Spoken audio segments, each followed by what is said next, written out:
everyone. Today I'm going to be reading the next chapter of The Hobbit, which is chapter 9, Barrels Out of Bond. The day after the battle with the spiders, Bilbo and the dwarves made one last despairing effort to find a way out before they died of hunger and thirst. They got up and staggered on in the direction which 8 out of the 13 of them guessed to be the one in which the path lay, but they never found out if they were right. Such day as there ever was in the forest was fading once more into the blackness of night, when suddenly out sprang the light of many torches all around them, like hundreds of red stars. Out leapt wood elves with their bows and spears, and called the dwarves to halt. There was no thought of a fight, even if the dwarves had not been in such a state that they were actually glad to be captured. Their small knives, the only weapons they had, would have been of no use against the arrows of the elves that could hit a bird's eye in the dark. So they simply stopped dead and sat down and waited, all except Bilbo, who popped on his ring and slipped quickly to one side. That is why, when the elves bound the dwarves in a long line, one behind the other, and counted them, they never found or counted the hobbit. Nor did they hear or feel him trotting along well behind their torch-lit light as they led off their prisoners into the forest. Each dwarf was blindfolded, but did not make much difference, for even Bilbo, with the use of his eyes, could not see where they were going, and neither he nor the others knew where they had started from anyway. Bilbo had all he could do. Bilbo had all he could do to keep up with the torches, for the elves were making the dwarves go as fast as ever they could, sick and weary as they were. The king had ordered them to make haste. Suddenly, the torches stopped, and the hobbit had just time to catch them before they began to cross the bridge. This was the bridge that led across the river to the king's doors. The water flowed dark and swift and strong beneath, and at the far end were gates before the mouth of a huge cave that ran into the side of a steep slope covered with trees. There the great beeches came right down to the bank, till their feet were in the stream. Across the bridge the elves thrust their prisoners, but Bilbo hesitated in the rear.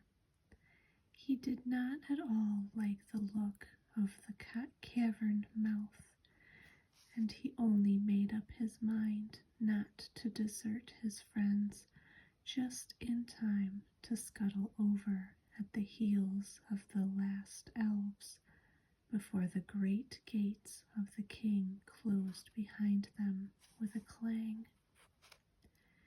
Inside, the passages were lit with red torchlight, and the elf guards sang as they marched along the twisting, crossing, and echoing paths. These were not like those of the goblin cities. They were smaller, less deep underground, and filled with a cleaner air. In a great hall with pillars hewn out of the living stone sat the elven king on a chair of carven wood. On his head was a crown of berries and red leaves, for the autumn was come again. In the spring he wore a crown of woodland flowers. In his hand he held a carven staff of oak. The prisoners were brought before him, and though he looked grimly at them, he told his men to unbind them, for they were ragged and weary. Besides, they need no ropes in here, said he. There is no escape from my magic doors for those who are once brought inside. Long and searchingly, he questioned the dwarves about their doings, and where they were going to, and where they were coming from, but he got little more news out of them than out of Thorin. They were surly and angry, and did not even pretend to be polite. What have we done, O king? Said Balin, who was the eldest left. Is it a crime to be lost in the forest, to be hungry and thirsty, to be trapped by spiders? Are the spiders your tame beasts or your pets, if killing them makes you angry? Such a question, of course, made the king angrier than ever, and he answered, It is a crime to wander into my realm without leave. Do you forget that you were in my kingdom, using the road that my people made? Did you not 3 times pursue and trouble my people in the forest, and ruse the spiders with your riot and clamor? After all the disturbance you have made, I have a right to know what brings you here, and if you will not tell me now, I will keep you all in prison until you have learned sense and manners. Then he ordered the dwarves each to be put in a separate cell, and to be given food and drink, but not to be allowed to pass the doors of their little prisons until one at least of them was willing to tell him all he wanted to know. But he did not tell them that Thorin was also a prisoner with him. It was Bilbo who found that out. Poor Mr. Baggins. It was a weary long time that he lived in that place all alone, and always in hiding, never daring to take off his ring, hardly daring to sleep, even tucked away in the darkest and remotest corners he could find. For something to do, he took to wandering about the Elven King's palace. Magic shut the gates, but he could sometimes get out if he was quick.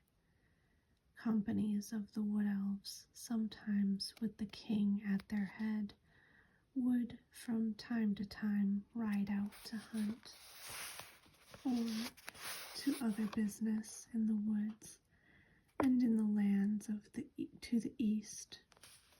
Then, if Bilbo was very nimble, he could slip out just behind them, though it was a dangerous thing to do. More than once he was nearly caught in the doors as they clashed together when the last elf passed. Yet he did not dare to march among them because of his shadow. altogether thin and wobbly as it was in the torchlight, or for fear of being bumped into and discovered. And when he did go out, which was not very often, he did no good. He did not wish to desert the dwarfs, and indeed he did not know where in the world to go without them. He could not keep up with the hunting elves all the time they were out, so he never discovered the ways out of the wood, and was left to wander miserably in the forest, terrified of losing himself, until a chance came of returning. He was hungry, too, outside, for he was no hunter, but inside the caves he could pick up a living of some sort by stealing food from store or table when no one was at hand. I am like a burglar that can't get away, but must go on miserably burgling the same house day after day, he thought. This is the dreariest and dullest part of all this wretched, tiresome, uncomfortable adventure. I wish I was back in my hobbit hole, by my own warm fireside, with the lamp shining. He often wished, too, that he could get a message for help sent to the wizard, but that, of course, was quite impossible, and he soon realized that if anything was to be done, it would have to be done by Mr. Baggins, alone and unaided. Eventually, after a week or two of this sneaking sort of life, by watching and following the guards and taking what chances he could, he managed to find out where each dwarf was kept. He found all their 12 cells in different parts of the palace, and after a time he got to know his way about very well. What was his surprise one day to overhear some of the guards talking, and to learn that there was another dwarf in prison too, in a specially deep, dark place.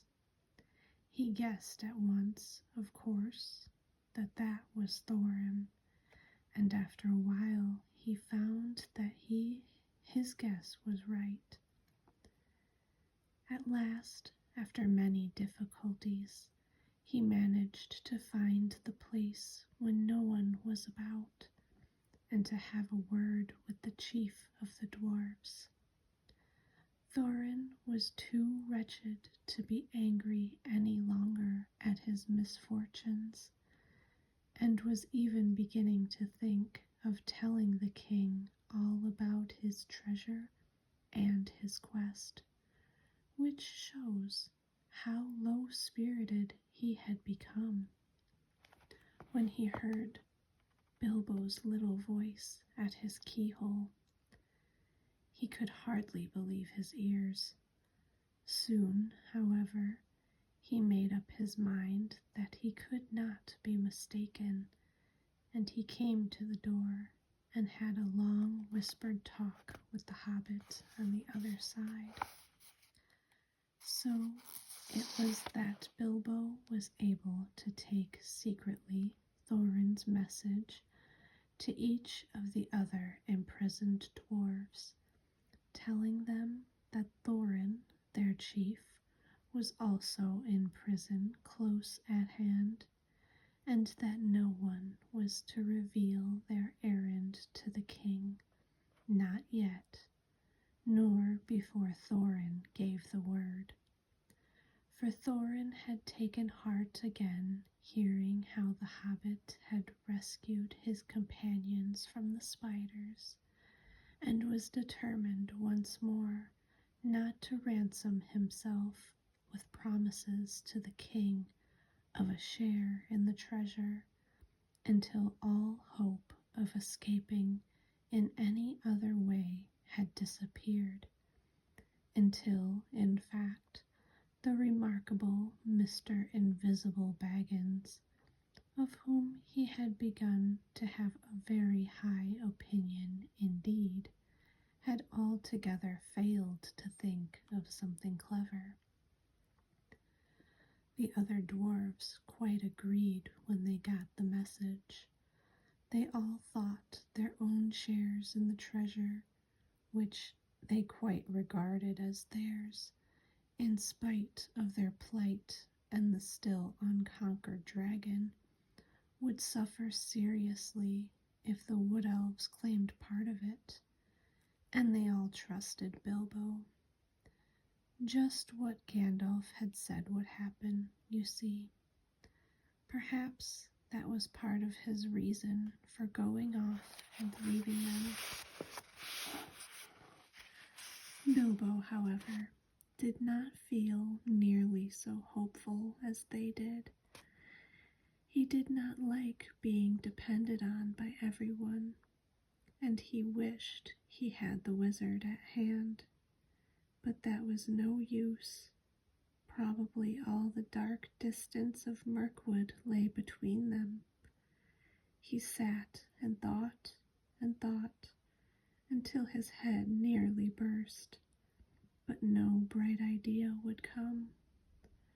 One invisible ring was a very fine thing, but it was not much good among 14.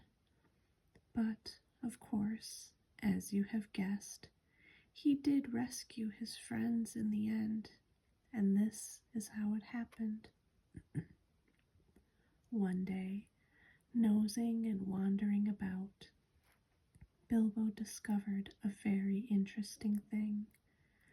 The great gates were not the only entrance to the caves. A stream flowed under part of the lowest regions of the palace and joined the forest river some way further to the east, beyond the steep slope out of which the main mouth opened. Where this underground watercourse came forth from the hillside, there was a water gate. There, the rocky roof came down close to the surface of the stream, and from it a portcullis could be dropped right to the bed of the river to prevent anyone coming in or out that way.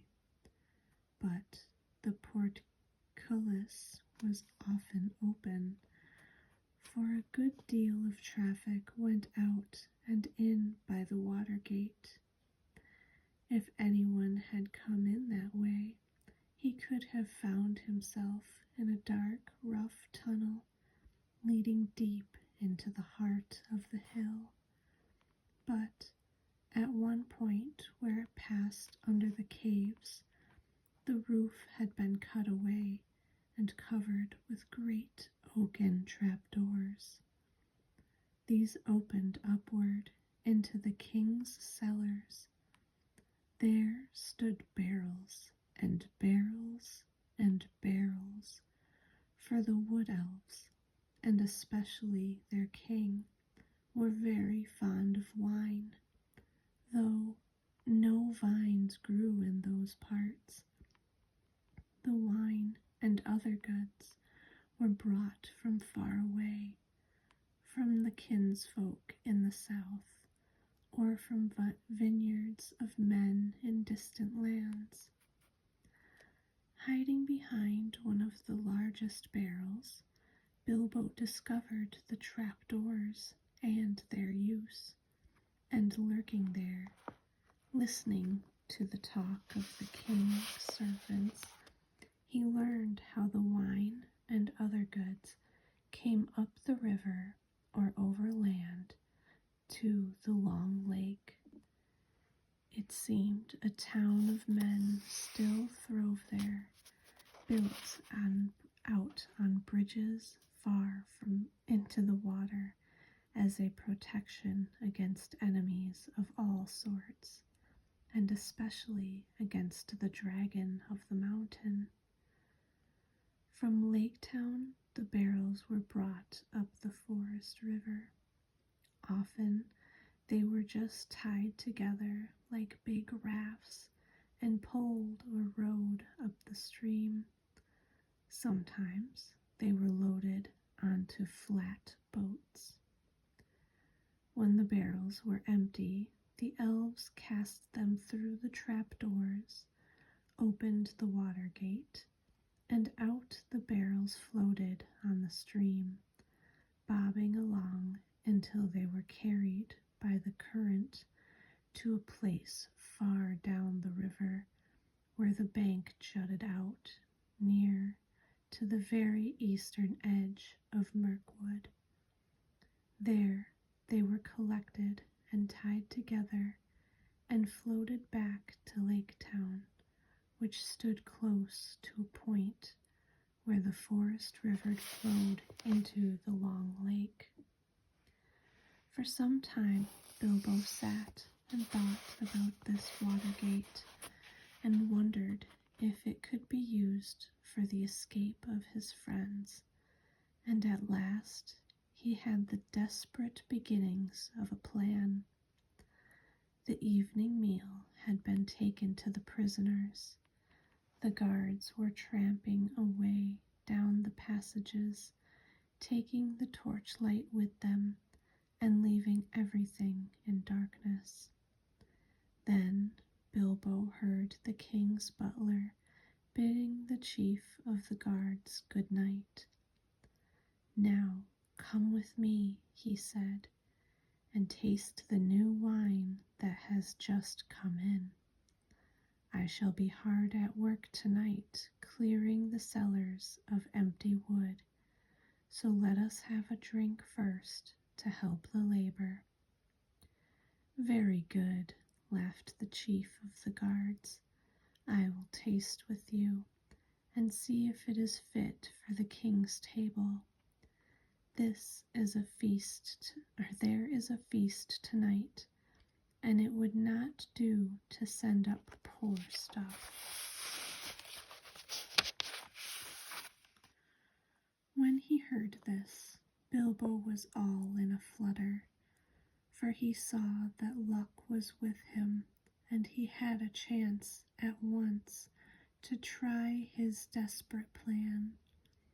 He followed the two elves until they entered a small cellar and sat down at a table on which two large flagons were set. Soon they began to drink and laugh merrily. Luck of an unusual kind was with Bilbo then.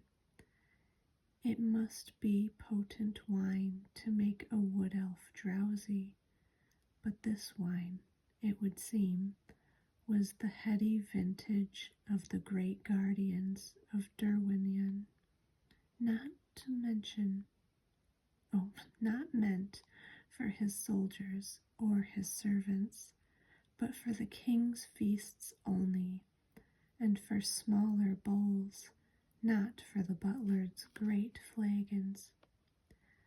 Very soon the chief guard nodded his head. Then he laid it on the table and fell fast asleep. The butler went on talking and laughing to himself for a while without seeming to notice, but soon his head too nodded to the table, and he fell asleep and snored beside his friend. Then in crept the Hobbit. Very soon the chief guard had no keys, but Bilbo was trotting as fast as he could along the passages toward the cells. The great bunch seemed very heavy to his arms, and his heart was often in his mouth in spite of his ring, for he could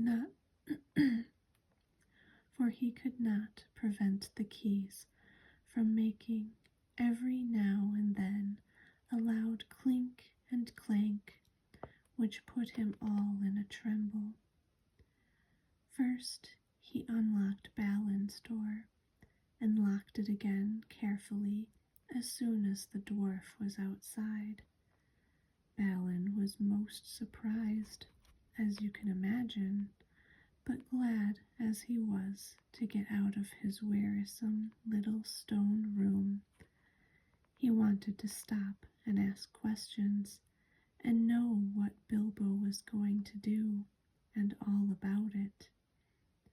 "No time now," said the hobbit. "You just follow me.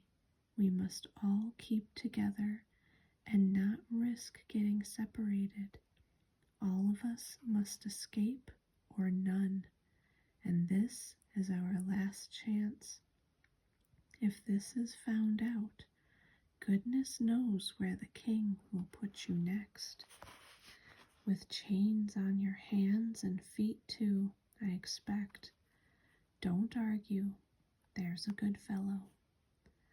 Then off he went from door to door until his following had grown to 12, none of them any too nimble, what with the dark and what with their long imprisonment.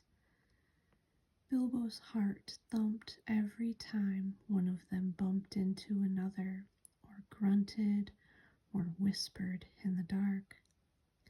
"Drat this dwarvish racket," he said to himself.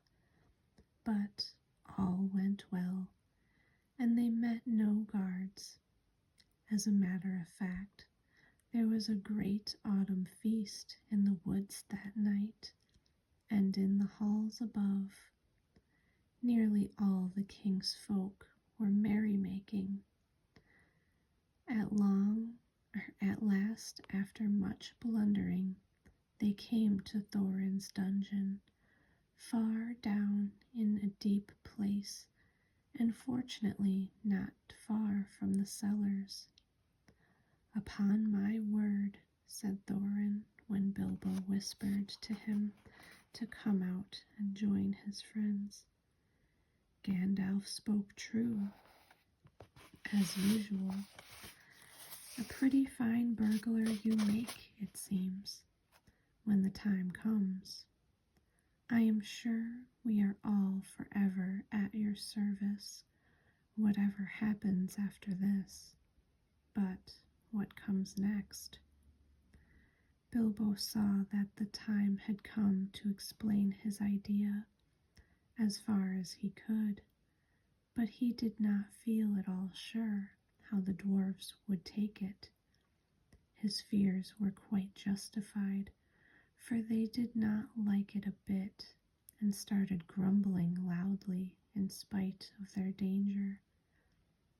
"We shall be bruised and battered to pieces, and drowned too, for certain," they muttered.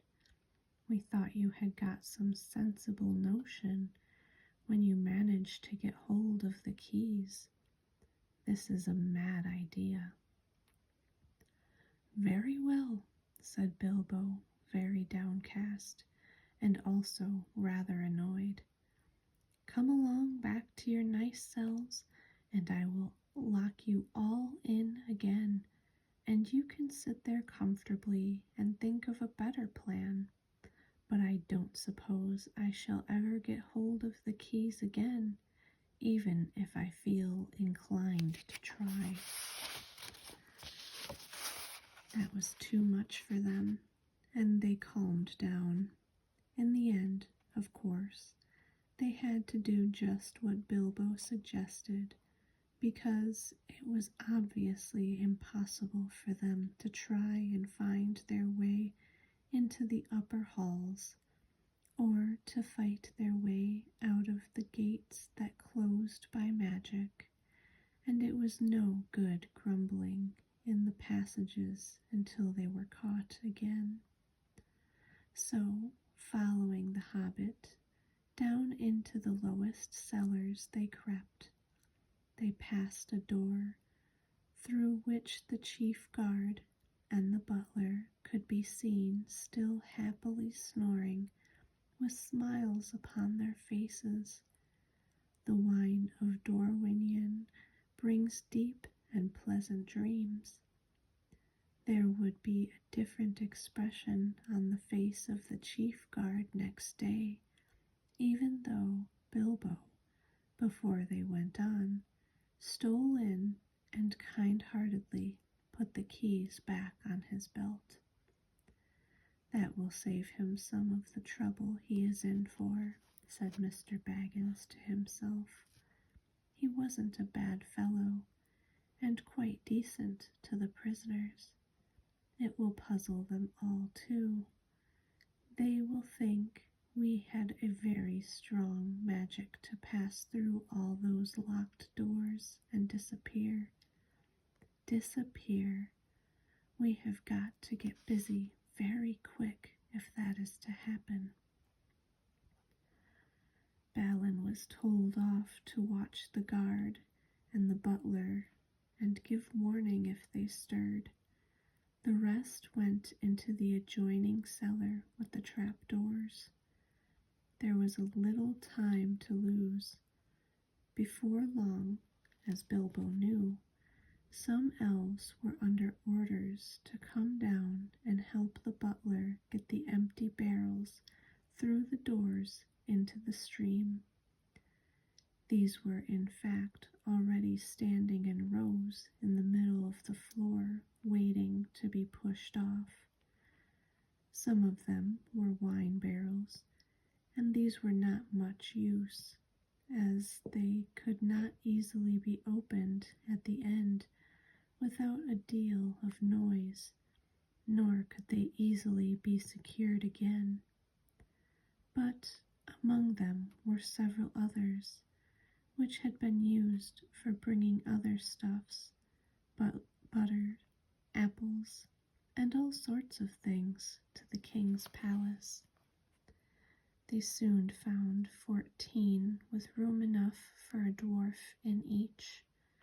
In fact, some were too roomy, and as they climbed in, the dwarves thought anxiously of the shaking and the bumping they would get inside, though Bilbo did his best to find straw and other stuff to pack them in as cozily as could be managed in a short time. At last, 12 dwarves were stowed.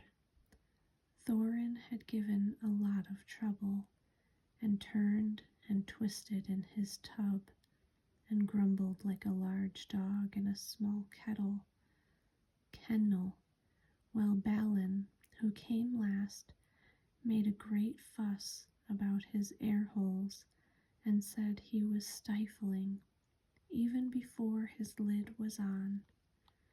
Bilbo had done what he could to close holes in the sides of the barrels, and to fix on all the lids as safely as could be managed, and now he was left alone again, running around, putting the finishing touches to the packing, and hoping against hope that his plan would come off. It had not been done a bit too soon. Only a minute or two after Balin's lid had been fitted on, there came the sound of voices and the flicker of lights. A number of elves came laughing and talking into the cellars and singing snatches of song. They had left a merry feast in one of the halls and were bent on returning as soon as they could. "Where's old Gallion, the butler?" said one. "I haven't seen him at the tables tonight. He ought to be here now to show us what is to be done." "I shall be angry if the old slow coach is late," said another. "I have no wish to waste time down here while the song is up." "Ha ha!" came a cry. "Here's the old villain with his head on a jug. He's been having a little feast all to himself and his friend, the captain. Shake him, wake him, shouted the others impatiently. Galleon was not at all pleased at being shaken or wakened, and still less at being laughed at. "You're all late," he grumbled. "Here am I waiting and waiting down here, while you fellows drink and make merry and forget your tasks. Small wonder if I fall asleep from weariness." "Small wonder," said they, "when the explanation stands close at hand in a jug. Come, give us a taste of your sleeping draught before we fall to. No need to wake the turnkey yonder. He has had his share by the looks of it." Then they drank once round and became mighty merry all of a sudden, but they did not quite lose their wits. "Save us, Galleon," cried some. "You began your feasting early and muddled your wits. You have stacked some full casks here instead of the empty ones, if there is anything in weight. Get on with your work." "Get on with the work," growled the butler. "There is nothing in the feeling of weight in the idle tosspot's arms. These are the ones to go, and no others. Do as I say." Very well, they answered, rolling the barrels to the opening. "On your head be it, if the king's full butter tubs and his best wine is pushed into the river for the lakemen to feast on for nothing. Roll, roll, roll, roll, roll, roll, rolling down the hole. Heave ho, splash plump, down they go, down they bump."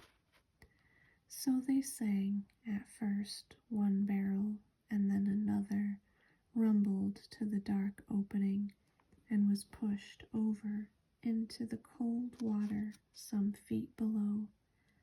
Some were barrels really empty. Some were tubs neatly packed with a dwarf each. But down they all went, one after another, with many a clash and a bump, thudding on top of ones below, smacking into the water, jostling against the walls of the tunnel, knocking into one another, and bobbing away down the current. It was just at this moment that Bilbo suddenly discovered the weak point in his plan. Most likely you saw it some time ago and have been laughing at him, but I don't suppose you would have done half as well yourselves in his place. Of course, he was not in a barrel himself, nor was there anyone to pack him in, even if there had been a chance. It looked as if he would certainly lose his friends this time. Nearly all of them had already disappeared through the dark trapdoor, and get utterly left behind and have to stay lurking as a permanent burglar in the elf caves forever. For even if he could have escaped through the upper gates at once, he had precious small chance of ever finding the dwarves again. He did not know the way by land to the place where the barrels were collected. He wondered what on earth would happen to them without him, for he had not had time to tell the dwarves all that he had learned, or what he had meant to do once they were out of the wood. While all these thoughts were passing through his mind, the elves, being very merry, began to sing a song round the river door. Some had already gone to haul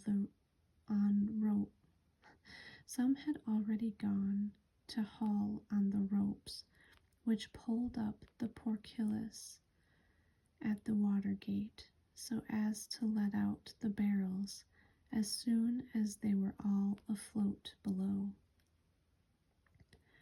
Down the swift dark stream you go, back to lands you once did know. Leave the halls and caverns deep, leave the northern mountains steep, where the forest, wide and dim, stoops in shadow gray and grim. Float beyond the world of trees, out into the whispering breeze, past the rushes, past the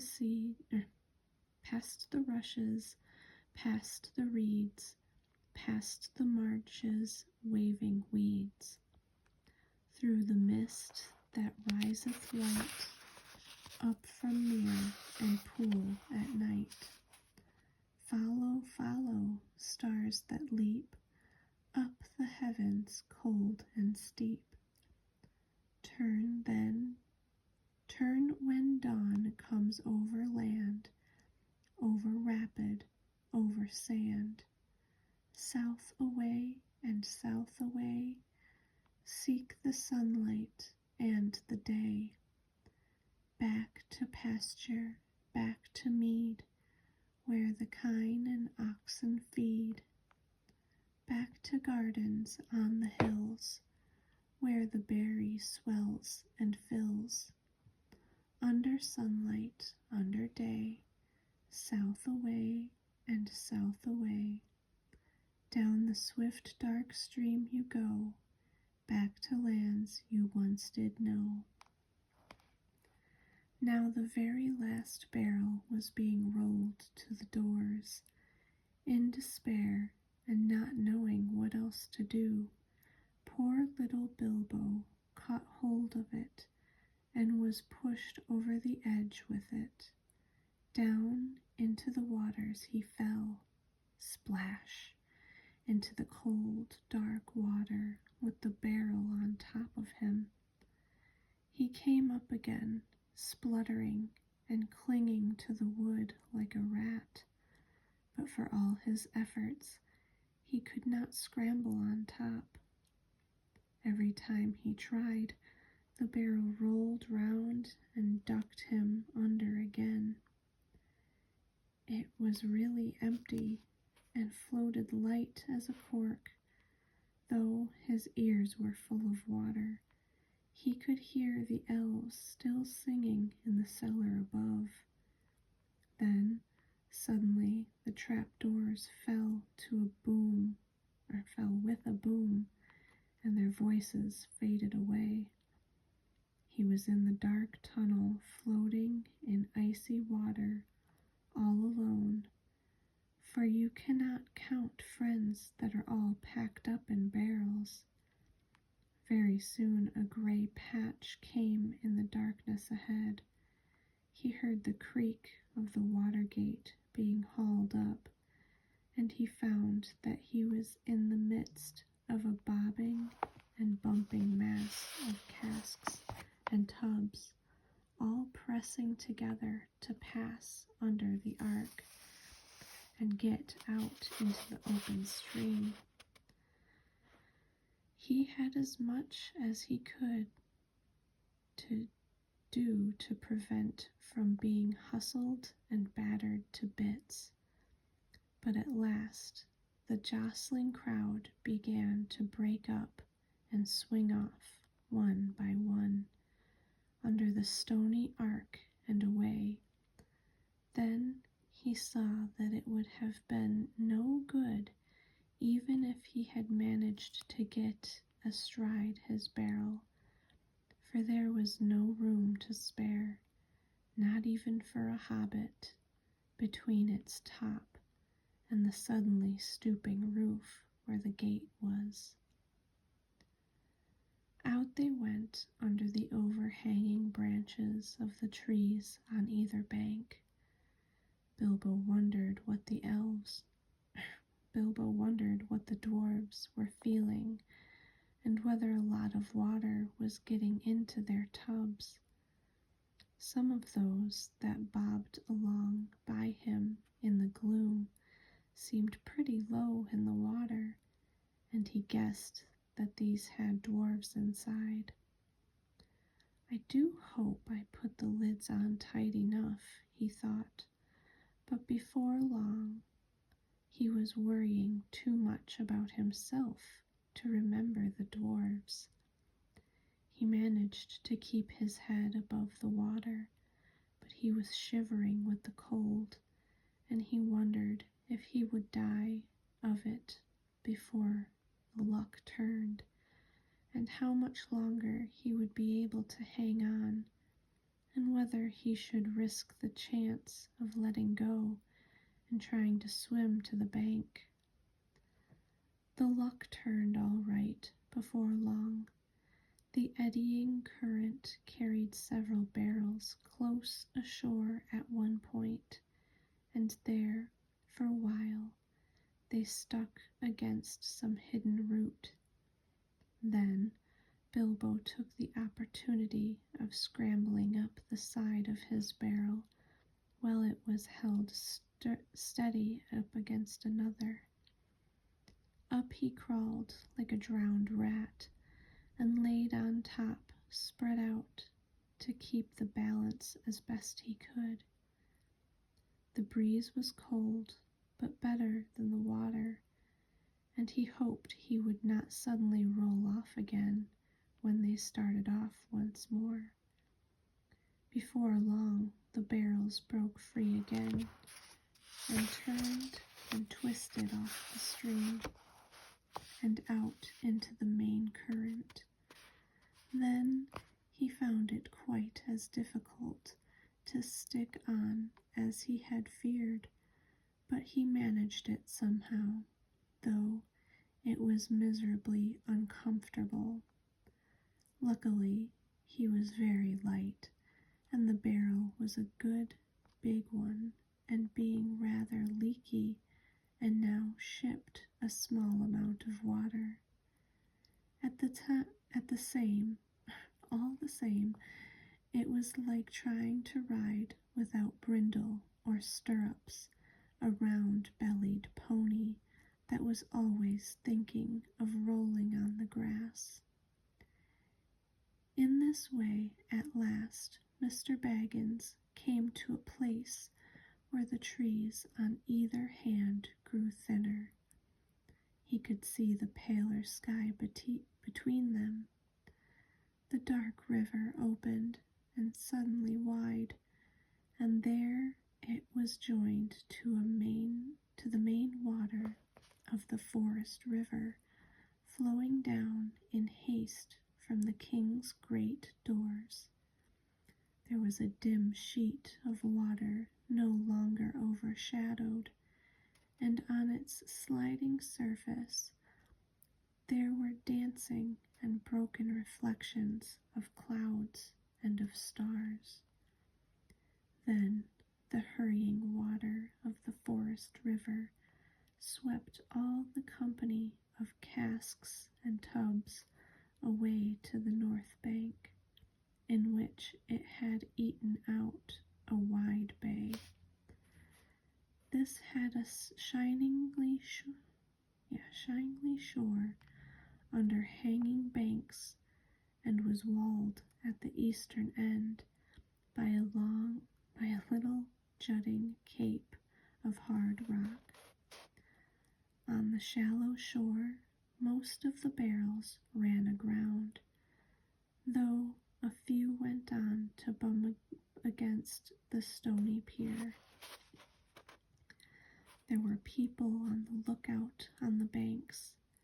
They quickly pulled and pushed all the barrels together into the shadows, and when they had counted them, they roped them together and left them till morning.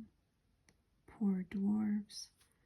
Bilbo was not badly off now. He slipped from his barrel and waded ashore, and then sneaked along to some huts that he could see near the water's edge. He no longer thought twice about picking up a supper uninvited if he got the chance. He had been obliged to do it for so long, and he knew now only too well what it was to be really hungry, not merely politely interested in the dainties of a well-filled larder. Also, he had caught a glimpse of a fire through the trees, and that appealed to him with his dripping and ragged clothes clinging to him, cold and clammy. There is no need to tell you much of his adventures that night, for now we are drawing near the end of the eastward journey and coming to the last and greatest adventure, so we must hurry on. Of course, helped by his magic ring, he got on very well at first, but he was given away in the end by his wet footsteps and the trail of drippings that he left wherever he went or sat. And also he began to sniffle, and wherever he tried to hide, he was found out by the terrific explosions of his suppressed sneezes. Very soon there was a fine commotion in the village by the riverside, but Bilbo escaped into the woods, carrying a loaf and a leather bottle of wine and a pie that did not belong to him. The rest of the night he had to pass wet, as he was, and far from a fire, but the bottle helped him to do that, and he actually dozed a little on some dry leaves, even though the year was getting late and the air was chilly. He woke again with a especially loud sneeze. It was already gray morning, and there was a merry racket down by the river. They were making up a raft of barrels, and the raft elves would soon be steering it off down the stream to Lake Town. Bilbo sneezed again. He was no longer dripping, but he felt cold all over. He scrambled down as fast as his stiff legs would take him, and managed just in time to get onto the mass of casks without being noticed in the great bustle. Luckily, there was no sun at the time to cast an awkward shadow, and for a mercy he did not sneeze again for a good while. There was a mighty pushing of poles. The elves that were standing in the shallow water heaved and shoved. The barrels, now all lashed together, creaked and fretted. "This is a heavy load," some grumbled. "They float too deep. Some of these are never empty. If they had come ashore in the daylight, we might have had a look inside," they said. "No time now," cried the raftmen. "Shove off." And off they went at last, slowly at first, until they had passed the point of rock where other elves stood to fend them off with the poles, and then quicker and quicker as they caught the main stream and went sailing away down, down towards the lake. They had escaped the dungeons of the king and were through the wood, but whether alive or dead still remains to be seen. Alright, you guys, I do hope you enjoyed that. We are getting probably about 2/3 the way through the story, so I do hope you've enjoyed it so far. I have. I hope you guys have a good night and sweet dreams, and I'll see you in the next video. Bye, guys.